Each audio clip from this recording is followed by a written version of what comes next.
Hey, everybody. Welcome back to another episode of the Your Relationship With podcast. I'm your host, Melissa Snow, business relationship consultant for female entrepreneurs, and on a mission to stop networking from being full of sleazy, salesy weirdos. Can I get an amen there? Do you guys love networking? I don't meet very many people who love networking. And the people that I do meet who are like, oh my gosh, I love networking. The more I talk to them, the more I realize why they love networking, because they're doing it wrong. Here's my number one tip for you if you are networking. Keep in mind why you are networking. And if you are doing it to find clients, you are doing it wrong. We don't go to networking events to find clients, people. We go to networking events to network, to build our network, right? To connect with other people who also have networks so that we can build our network by connecting with their network. If you go and you connect with Sally and Sally knows 50 people and you get to a space where you build a genuine relationship with Sally, now you have access to 50 people who know, like, and trust Sally and are going to be that much closer to knowing, liking, and trusting you because Sally knows, likes, and trusts you, right? Building that relationship with Sally was way easier and less time than working to build relationships with all 50 of the people that Sally knows. That's why we're networking. I know, brain exploding. Anyway, that's your hot tip for today. I don't know where that came from. It just seemed like the thing to say.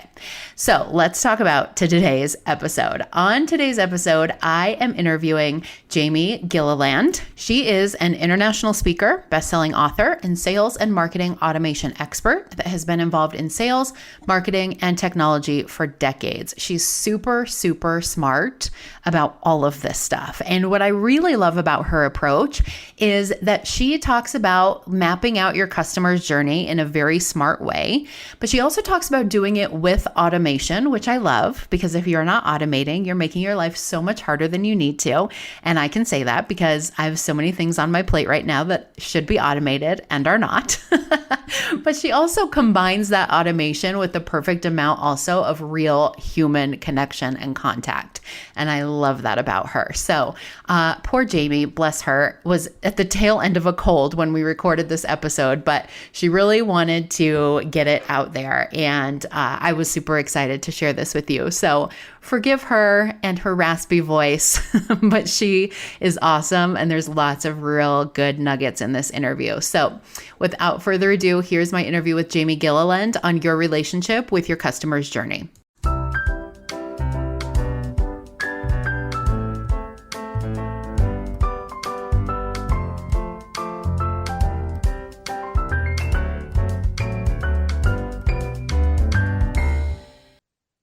Hello, Jamie. Welcome to the podcast.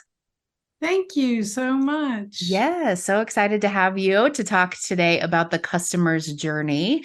It's such a good topic. I think one that a lot of times we get into business and we have this thing that we're super excited to sell or service or whatever it is. And we start marketing and doing all the things, but we never really stop to think about where is our client starting? Where are they ending? What's happening in between? And even what's that journey like for them to go from somebody who just found you to being your actual client and beyond. So I think this is a great topic. Before we dive in, tell everybody just a little bit about you and about your relationship with customers' journeys. Sure, absolutely. I started getting really intense and passionate about systems and automation and consistency in the process about 15 years ago when I had a brain tumor that took me out of my business, which was a franchise concept. I literally wrote the book on how the franchises should run their business, but I didn't have one replacing me. So when I had to step out for a health situation, my business failed. I lost it. So I realized at that point, too many of us are building our life around our business, not building our business around our lives. And so I became really, really focused on creating a process that allows business owners, and I apologize, I'm getting over a cold. So that allows business owners to take time off, to go on vacation. I have one client who we've built the systems so that she literally takes summers off. That's 3 months, awesome. travels around the world, and her business continues because she knows what that journey and that process is. And the clients go unserved, even though she's in the south of France. That's awesome. That's everybody's dream come true, I think. Exactly. So when we talk about the customer's journey, what are we talking about exactly? Sure. If you think about when, and you hit it on the head, when you mentioned when we start our business, people come in and we just kind of go with the flow, or we follow a process that maybe we did when we were in the corporate world. But it doesn't create a consistent experience. Somebody comes in, you meet them on social media, you have a conversation, you invite them to a phone call, and then whatever happens is custom and different each time. When we talk about the customer journey, we talk about mapping out the paths and the different crossroads or Ys, right?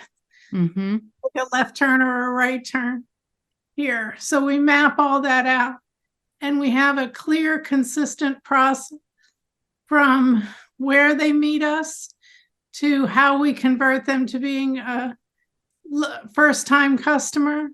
And then even from there, how we get referrals, how we up-level them to higher products, how we talk to them to find out what new products they need that we can create.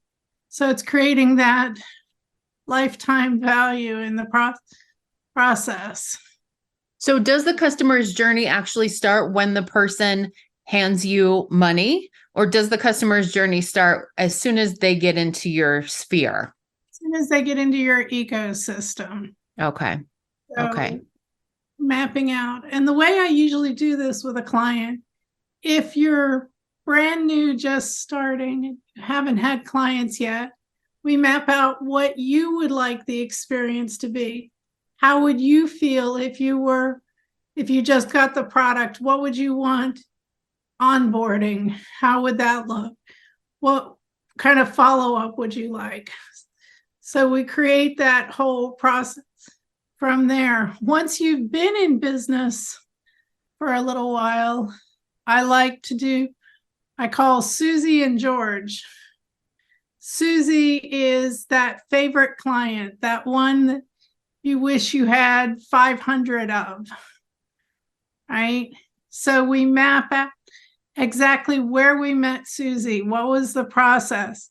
What did the first email or text or communication say? How did the conversation go from there? And we map out every step by step of what happened. And if you have more than just yourself, who handled them at different pieces of the process? And we map the whole thing out. That becomes our ideal customer journey because it worked for Susie and we want multiples just like Susie. Mm-hmm. Once we do that, then I have my clients consider that George, and no offense to anybody named George, it's just a name. My cat's name is George, but he can't hear you, so you're fine. There you go. So when the phone rings and you see George's name and you go, oh, I really don't want to take that call, right? We all have at least one of those clients. Uh-huh. I've had them in the past. So we do the same thing. We map out, where did George come from? Who handled him? What was the expectations? What was the process? And we compare Susie to George to see where George went off the rails. What was the piece that was not consistent, that changed the whole way things were going? And we make sure We do not have that in the customer journey, Mm-hmm. so that we're mapping it and modeling it after the best case scenario.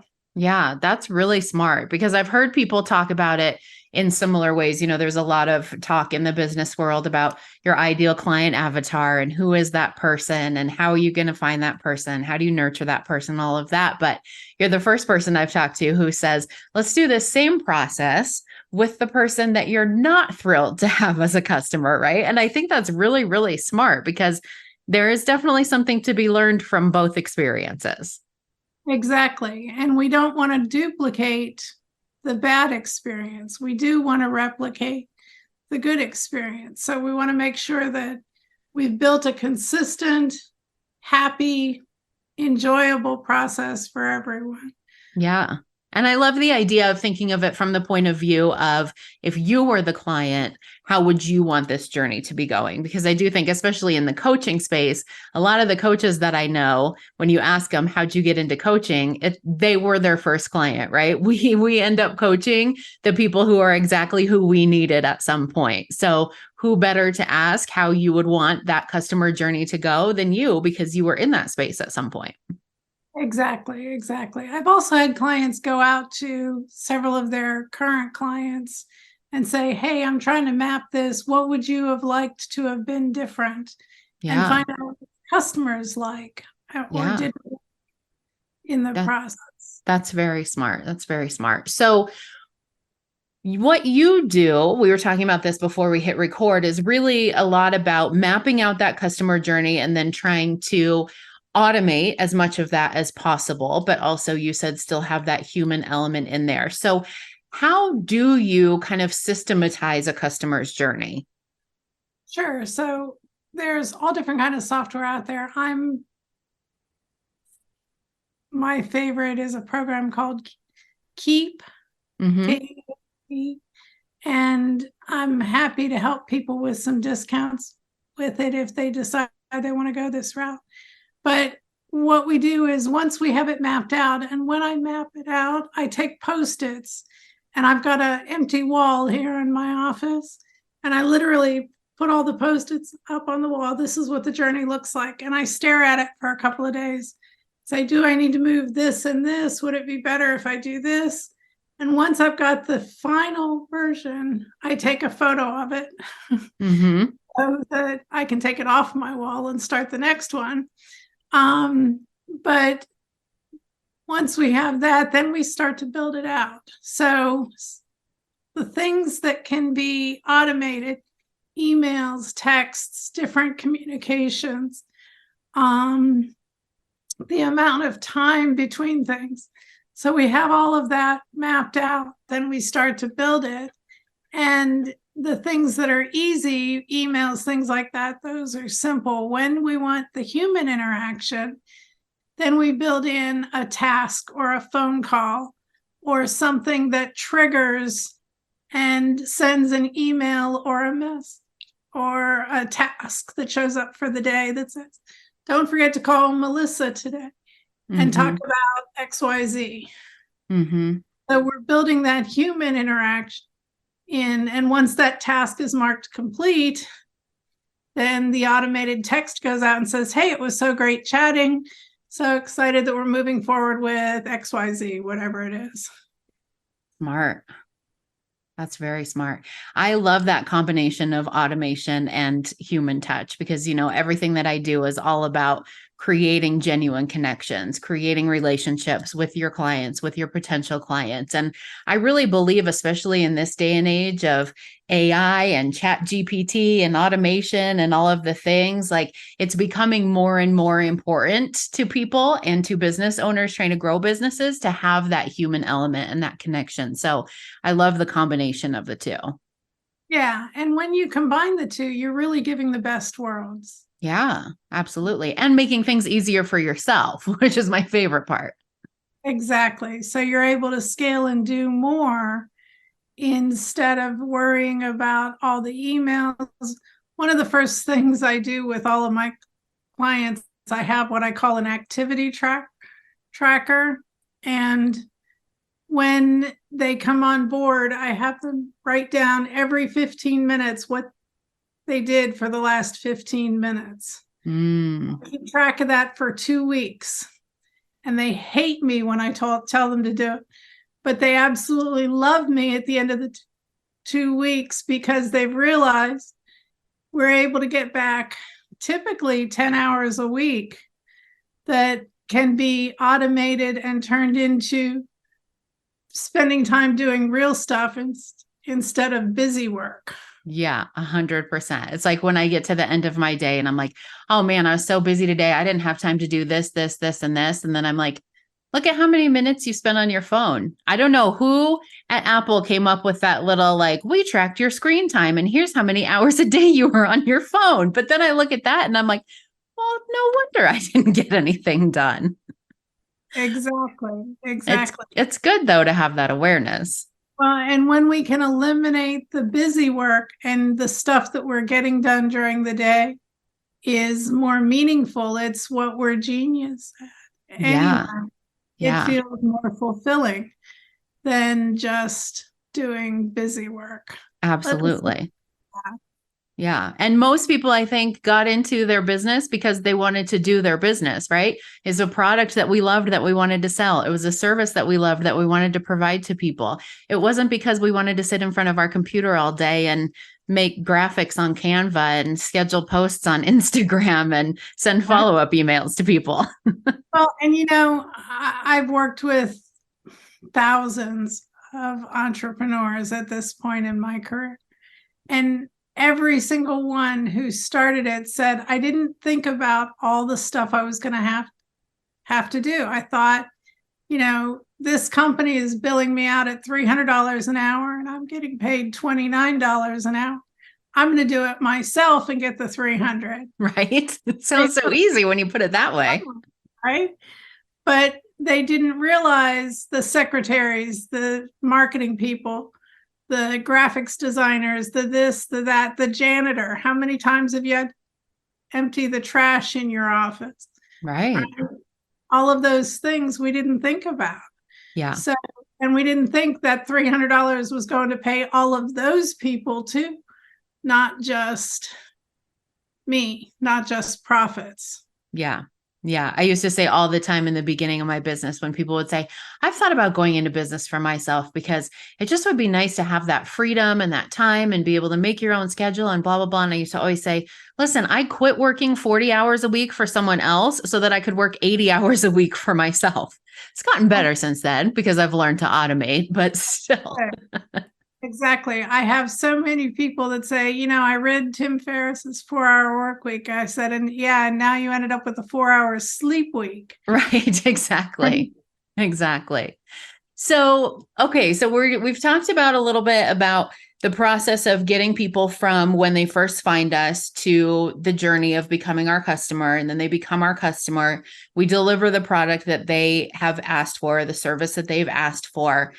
But I also think there's an art in the customer journey to keeping someone as a customer, or at least being able to kind of maximize that lifetime value of them as a customer. Maybe they don't stay your customer forever. They don't continue to pay you money, but they may benefit you by, becoming one of your biggest fans long-term. So what are your suggestions for maximizing the lifetime value of a customer?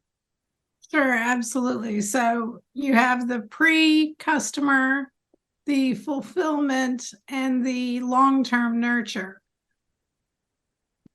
Part of that long-term nurture is giving case studies, giving situations of other clients that have done bigger, higher value coaching and gotten amazing results, right? Or whatever service or product you're doing. That nurture is educating, but it's also planting a seed. Hey, I want that. So building a lot of education in the nurture that way. We also do things like scheduling quarterly phone calls.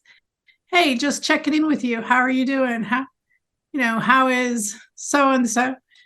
And one of the things that people don't think about and I learned early in my career, is when you're having those conversations and you're learning about granddaughters or kids or spouses or things that are happening in their life that has nothing to do with you or your product, but has everything to do with why they're doing what they do. If you remember and mark those things down, years ago, I sold computers to what we called the Beltway Bandits, which was all of the government contractors. And I had this one person I was trying to contact, and I kept getting what we call the gatekeeper, his assistant, wouldn't let me through. Well, one Thursday, and I called her every week, same day. She knew it was me calling. She answered and said, Jamie, don't call me next week because I'll be at Disney World with my granddaughter. She can't wait to see the castle, right? So I made a note in my system. When I called her 2 weeks later, she said, Jamie, he's busy. I said, I wasn't calling about that. I wanted to check how did Susie, and I don't remember what the little girl's name was, like the castle. And this grandmother just melted. Oh my gosh, she this and that, and told me all about the trip. And at the end of the call, she said, George, and I don't remember what his name was either, but we'll use George. I love that it's George. George is available. Hang on, let me put you through. I made a $4 million sale because I asked about her granddaughter. Wow. Right? Yeah. So keeping those notes, keeping track of things, calling once a quarter and saying, hey, so how is Susie doing? I heard Tristan started first year of high school. How is that going? Oh, by the way, what else? How can I help you move faster? Yeah. Right? Just checking in and having the reminder to do that once a quarter, having the automation trigger, having different requests for, hey, I know we've done work in the past. Who do you know that might need the same thing? Asking for referrals. We can do that in an automated way as well. For sure. Yeah, that's one of the things that I teach a lot when I'm talking about how to network more effectively. People always get very caught up in the how do I follow up? When do I follow up? What do I say when I follow up? And I got really good at this when I was in college. I worked at Starbucks, and at Starbucks, you would see the same people over and over again. Like they're the same people who come to Starbucks for the same thing every single day. I don't know how they afford it. They clearly had a different job than I did. But you get to know them, right? And so then you see them on Friday and you know they've got a golf tournament this weekend, and you see them on Monday and you remember, oh, hey, how'd the golf tournament go? And people I heard a quote once that was basically something along the lines of like being seen and heard feels so close to the feeling of being loved that they're almost indistinguishable. And so I tell people that a lot with networking. I do the same thing. Now I have to write myself notes because I'm not 22 and I don't remember things like I used to. But, you know, when I meet somebody one-on-one or I meet somebody at a networking event and they tell me something like, oh, I'd love to get together with you, but I'll be out of town for the next 2 weeks. My daughter's getting married in Italy or something like that. You know, make yourself a note. 2 weeks from now, follow up with so-and-so. You met her at this place because you think you'll remember, but you won't. And her daughter just got married in Italy, right? Or something like that, so that you remember. People love that, that connection, and also to feel like they're not just a number. They're just not another person who's paid you money for something, that they're actually a human being and that you realize that. Yeah, and that you care. Yeah. You have to remember something about their life. Yeah, absolutely. I think that's great. The combination of the personal touch and the personal connection with the automation, I think you've got gold, Jamie. So good on you. Is there anything else that you want to add? I think there's a lot of nuance to the customer journey. We could probably do like 18 separate episodes breaking each of these things down. But before we wrap up, is there anything that you want to add for people who are listening in terms of making the best of their customer's journey and also making it the easiest they can for themselves by automating? So the first version that you create is going to change and modify as you work through it and you see the process, especially if you haven't based it on Susie and George to begin with. Mm-hmm. So it's a living, breathing, morphing entity. But the other thing is, and you mentioned your ideal clients, most of us have more than one ideal client. So we're going to have multiple journeys. They might be similar at certain points and then change and be different. And that's one of the key things why I like Keep, because I can apply tags that allow me to differentiate. This person is married, so I want, or this person likes the color pink, and we're going to send stuff that has pink backgrounds or pink images. And this person likes green, so we're going to send stuff with green, whatever. Mm-hmm. And I'm being silly with that. But whatever the specifics are, we can tailor it down to this person likes green, has a dog, and wants to get a cat. So we're sending information that shows the cat and the dog playing with a blue ball, right? So we can get really, really detailed in those kinds of things. So start with one simple one, and then you're going to build on it and enhance it and build it into something that people don't realize it's automation. Yeah. So personalized. Yeah, that's awesome. I love that. So if anybody wants to know more about you or get involved with what you do and learn more about how to kind of combine these two things, what's the best way for them to reach you? Two ways. My website is coachjamieg.com. Okay. We've got a blog on there that we give all kinds of ideas and tips and tricks. My activity tracker is on there as well, and other things. And if you want to chat directly, if you go to meetwithjamieg.com, I have a 15-minute get to know you, answer some questions, and I'm happy to do that for all of your listeners. Awesome. That's great. I will put both of those links in the show notes so they're super easy for people to access and they can reach out to you to learn more about some of the Jamie magic. And thank you so much for this interview. It's been awesome. Thanks, Melissa. And again, I apologize for the cold. I sound like I'm out of breath. It's all right. It's all right. We've all been there. So thank you for sharing your wisdom despite your cold.